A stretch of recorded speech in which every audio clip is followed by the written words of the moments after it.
नमस्कार, मैं हूं आयुष और आप देख रहे हैं गोरखपुर लाइव। हमारे साथ है कांग्रेस पार्टी के जिलाध्यक्ष राकेश यादव जी। राकेश जी, गोरखपुर लाइव में आपका स्वागत है। धन्यवाद। सपा और बसपा ने यूपी में गठबंधन कर लिया। कांग्रेस पार्टी को 2 सीट मिलती है। कांग्रेस पार्टी अलग अलग नहीं महसूस कर रही है आप? जहां हम देख रहे हैं जनता में जा जाकर चौपाल लगाकर तमाम लोगों से जो हम फीडबैक ले रहे हैं, आप विश्वास करिए जनता खुद स्वयं चाहती थी कि कांग्रेस अलग चुनाव लड़े। ये राष्ट्रीय मुद्दों का चुनाव है।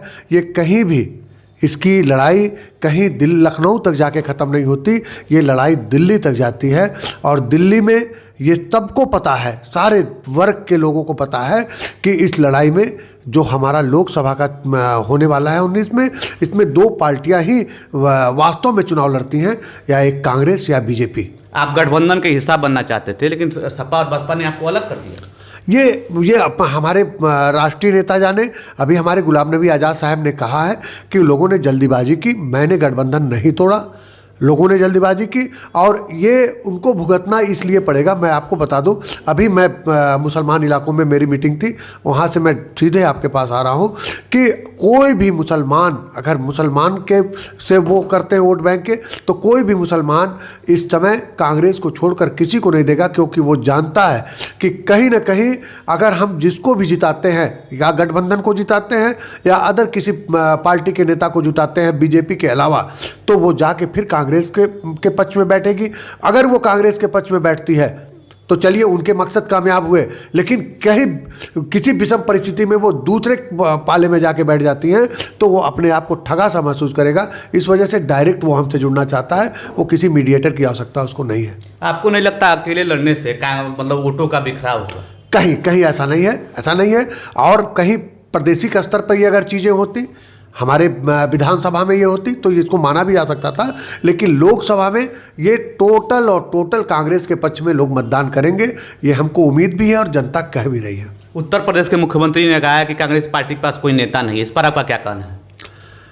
अब वो जानते होंगे, क्योंकि एक आदमी ही पूरी पार्टी को चला रहा है, चाहे वो प्रदेश में देख लीजिए, चाहे केंद्र में देख लीजिए बीजेपी की। जिस तरीके से हिटलर शाही करके बड़े बड़े नेताओं ने, जिन्होंने पार्टी को खड़ा किया, आज उनके वजूद ना के बराबर हैं और वो अपने आप को घुटन महसूस कर रहे हैं।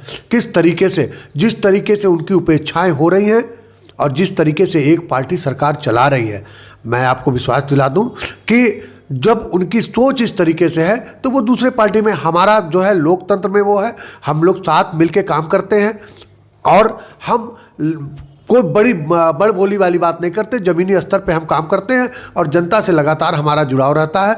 जिन्होंने ये आरोप हमारे ऊपर लगाए हैं उनको पता चल गया कि इसके पहले जो चुनाव हुआ था कि जनता कितना उनको पसंद करती है। 21 साल का साम्राज्य उनका तुरंत ज़मीन पे आके गिर गया। ये उनको पता चल गया कि कौन कहाँ नेता है, कहाँ नेता नहीं है। राफेल डील पर आपकी पार्टी कर रही है चौकीदार चोर है, लेकिन सुप्रीम कोर्ट ने जो डील को सही ठहरा दिया। अब इसमें भी भ्रमित की बात है। सुप्रीम कोर्ट को क्या कहा गया, सुप्रीम कोर्ट ने क्या फैसला दिया, ये आप स्वयं वो करें। राफेल मुद्दे पर हमारे राष्ट्रीय नेता जो राहुल गांधी ने जो आरोप लगाए और हमारे नेताओं ने जो आरोप लगाए, किसी आरोप का वो जवाब नहीं दे पा रहे हैं। सुप्रीम कोर्ट को गलत कागज़ देकर और गलत तरीके से उन्होंने, सुप्रीम कोर्ट ने ये इनको नहीं कहा कि ये नहीं, जिस कागज़ को सुप्रीम कोर्ट ने मांगा था वो ये नहीं प्रस्तुत कर पाए, दूसरे कागज़ के माध्यम से सुप्रीम कोर्ट। और अगर ये गलत नहीं है, चोर नहीं है, तो ये जवाब दे। सांसद में खड़े होकर क्यों नहीं जवाब देते हैं? वो जो है क्यों भाग रहे हैं इस मुद्दे पर से? अरुण जेटली तो जवाब दिया था संसद में। आप प्रधानमंत्री जवाब दें। हमारे राहुल गांधी ने पूछा हाँ या ना, तमाम मुद्दों पे पूछा, कल कहा कि केवल हमको हाँ या ना में जवाब दो कि आप इस मुद्दे पर क्या हमारे सैनिक प्रकोष्ठ या तमाम लोगों से इनकी वो हाँ या ना में जवाब दो। ये आज हाँ या ना भी नहीं कर पा रहे हैं। मैं बता दूं, टोटल बीजेपी आरएसएस के लोग बात को उलझाते हैं। जब हम विकास की बातें करते हैं तो वो गाय और गंगा की बातें करते हैं, जब हम रोजगार की बातें करते हैं तो वो राम मंदिर की बातें करते हैं।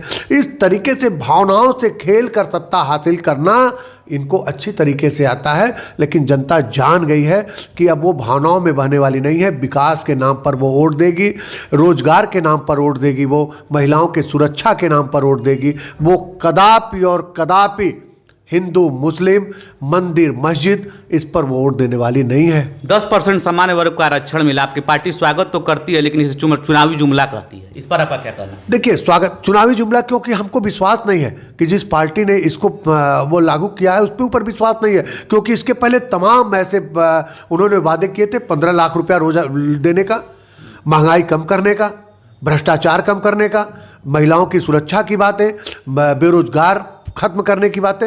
आप स्वयं आप अपना आकलन कर लें, देख ले कहीं से ये कम नहीं हुआ है, बशर्ते बढ़ा ही हुआ है सारी चीज़ें। राकेश जी, अंतिम सवाल, गोरखपुर लाइव को जानकारी मिली है कि आपको गोरखपुर लोकसभा से टिकट मिल रहा है, इस पर आपका क्या कहना है? हम वास्तव में चुनाव के लिए मेहनत नहीं करते, टिकट मिलने के लिए मेहनत नहीं करते, पार्टी के मजबूती के लिए हम मेहनत करते हैं। और पार्टी को अगर लगता है कि हमारा फलां कार्यकर्ता ज़्यादा मजबूत है, वो पार्टी को जीत दिला सकता है, ये पार्टी शीर्ष नेतृत्व का काम है, ये हमारा काम नहीं है। हमारा काम केवल और केवल मेहनत करके पार्टी को लगातार आगे बढ़ाना है।